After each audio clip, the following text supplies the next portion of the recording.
So in this video, I wanted to talk about a few of the problems that come with driving a Dodge Challenger during the winter.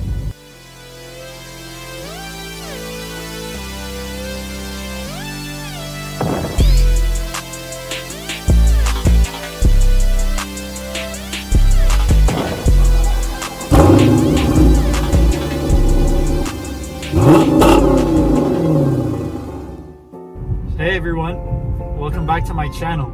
So speaking of the problems of driving a Dodge Challenger during the winter, I personally drive my Dodge Challenger during the winter.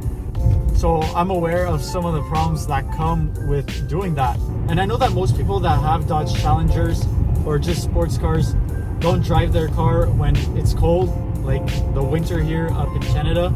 And there's a lot of reasons why. So I wanted to address why it might not be a good idea to drive your car during the winter. So the first problem that I wanted to talk about is getting traction. So this car already struggles to get traction during the summer. So during the winter, it's even worse. And in one of my previous videos, I actually gave some tips on how to get better traction, what to do to get better traction during the winter.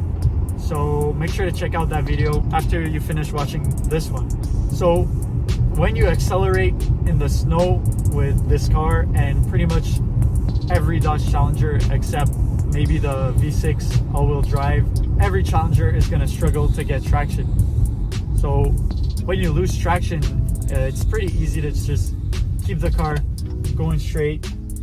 You just have to adjust your steering wheel, and when the back end kicks out, just be ready, because it will happen a lot.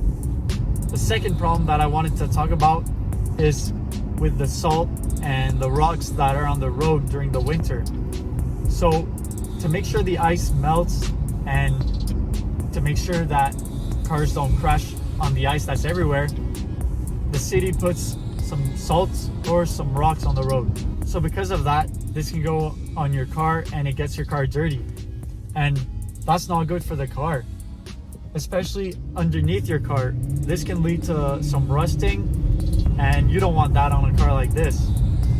Personally, my car's been rust-proofed every year, and there isn't any rust underneath my car, even though it's been driven every winter.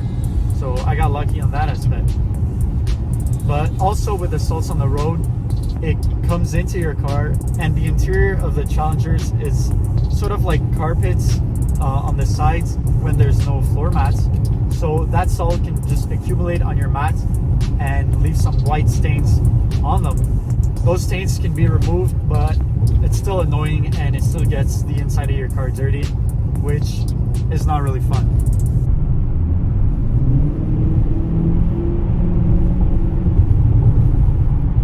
For the third problem, this problem is really common if you keep your car outside and you don't park it in a heated garage. It's with the windows.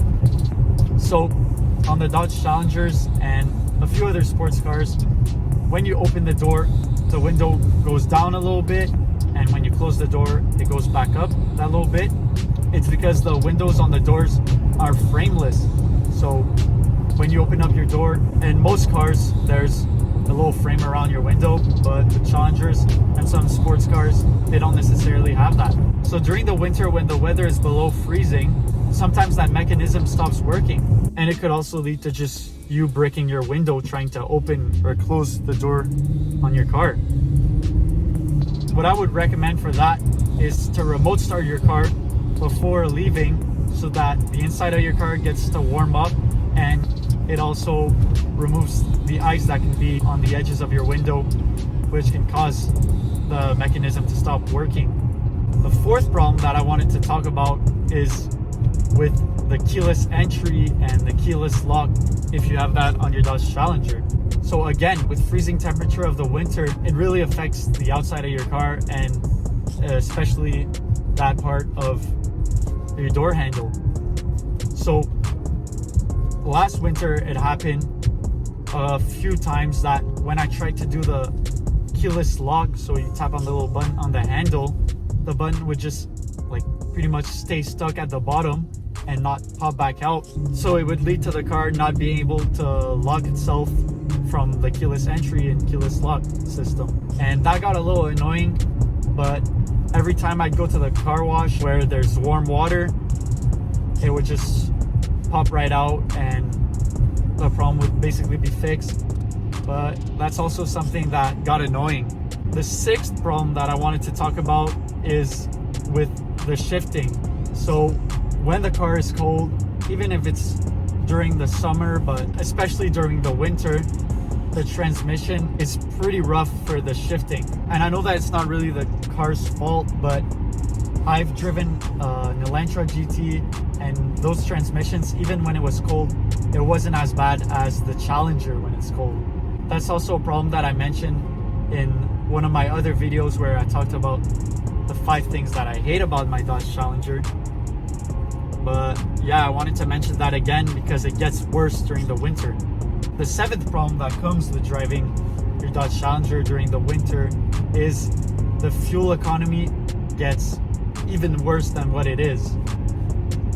Personally, I pretty much average 14 liters per 100 kilometers during the summer, which is that in miles per gallon. And during the winter, it can go up in the 20s and 21 or 22 liters per 100 kilometer, which is that in miles per gallon. And that's a lot. So if you drive your car the same amount during the winter, you'll end up putting gas more often in your car. And finally, the last problem that comes with driving your Dodge Challenger during the winter is that it can lower the value of your car. So when you buy sports cars and some nice cars, usually people ask if you've driven your car during the winter, or usually you put on your ad that like this car has never been winter driven or anything like that. Depending if you drive your car during the winter, that can lower the value of your car because of all the other problems that come with driving your car during the winter. So usually your car is more prone to have some rust on it if it's driven during the winter. So those were just some of my thoughts on some of the problems that I've had and that come with driving a Dodge Challenger during the winter. Honestly, those problems aren't all too bad, and I'm still driving my car this winter and I'll still enjoy it as much as I did last winter and maybe even a bit more. So if you want to see some videos of me driving my car during the winter and in the snow, make sure to stay tuned. So thanks everyone for watching. If you enjoyed this video, make sure to give it a like down below and subscribe to the channel if you want to see some more content from me. You can also check out my Instagram page for my car, Bluebeast RT, where I post some pictures of my car. So thanks everyone. Have a good one. Also, I've been getting a lot of comments of people wanting me to do more POVs of me driving. So that's what I did in this video. Let me know what you guys think. Personally, I find that the audio is not as good when I do that. And I don't know, that's just something that kind of bothers me. And also my whole video, I usually cut in between when I'm not talking. So the audio from my GoPro filming the POV is not gonna line up with the video of my camera filming me talking. So that was actually another reason why I didn't really do so much of those POV videos while driving.